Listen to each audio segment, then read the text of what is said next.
আমি যখন ক্লাস 9-এ পড়ি, একটা ছেলে আমাকে প্রপোজ করে। ছেলেটা আমার ক্লাসে ছোট ছিল, তবুও আমাকে প্রপোজ করে। আমি রাজি হইনি। কিছুদিন যাওয়ার পরে আমি কোনো একটা কারণে রাজি হয়ে গিয়েছিলাম। ছেলেটা আমাকে নিয়ে অনেক সিরিয়াস ছিল, বাট আমি তেমন সিরিয়াস ছিলাম না, ইগনোর করতাম, ভালোভাবে কথা বলতাম না। ছেলেটা অনেক কান্না করতো, আমার হাতে পায়েও ধরতো, রীতিমতো আমার জন্য পাগল ছিল।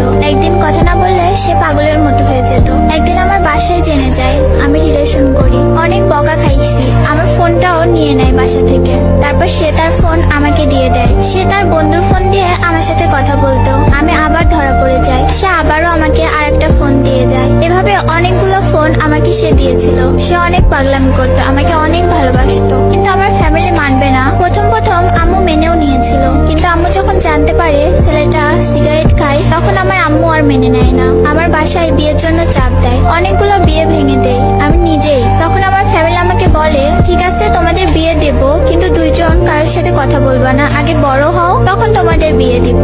আমরা দুইজনই আব্বু আম্মুদের কথা মেনে নিলাম। তাকে ঢাকা পাঠানো হলো পড়াশোনার জন্য। আমার ফ্যামিলি এদিকে প্ল্যান করে আমাকে অন্য একটা ছেলের বাসায় নিয়ে যায়। আমি বুঝতে পারতাম আমাকে বিয়ের জন্য নিয়ে আসছে। এখানে আমি পাগলের মতো হয়ে যাই, তাদের হাতে পায়ে ধরে কান্নাও করি। তাতেও কোনো লাভ হয় নাই, তারা মানে নাই। আমি আমার আব্বুর পায়ে ধরেও কান্না করে বললাম, শেষবারের জন্য ওর সাথে একটু কথা বলতে দাও, তোমরা যা বলবা তাই করব।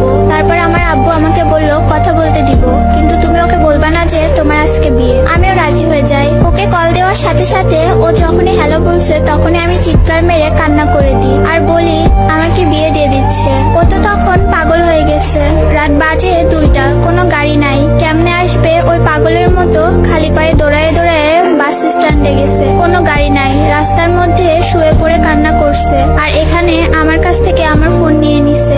আমি অনেকবার সেন্সলেস হয়ে গিয়েছি, তবুও কেউ মানে নাই। আব্বা আম্মু এসে আমার পায়ে ধরে বলতেছে বিয়েটা না করলে ওনারা মরে যাবে। তাই আর কিছু করার ছিল না, সিগনেচারটা করে ফেলি, হয়ে গেলাম অন্য কারো। কিন্তু মনটা মানতেছে না, আমি পাগলের মতো কান্না করি। কি করলাম এটা? আমার কান্না দেখে আমার ফ্যামিলি আমাকে বাসায় নিয়ে যায়। আর যার সাথে আমার বিয়ে হলো সেও বুঝতে পারে বিষয়টা, সে তার বাসায় চলে যায়। আমি আমার বাসায় এসে পাগল হয়ে গেছি পুরা। পরের দিন বিয়ের লোকজন আসবে আমাদের বাসায়। আমাকে আম্মু বললো, তুমি সবার সাথে ভালো ব্যবহার করবা, ওরা চলে গেলে তোমাকে ওর কাছে দিয়ে আসবো, ওর সাথে চলে যেও। আমিও বিশ্বাস করি, সারাদিন বিয়ের লোকদের সাথে অনেক ভালো ব্যবহার করি। দেন সবাই চলে যায়, কিন্তু লোকটা যায় না। আমি খুব কান্না করি।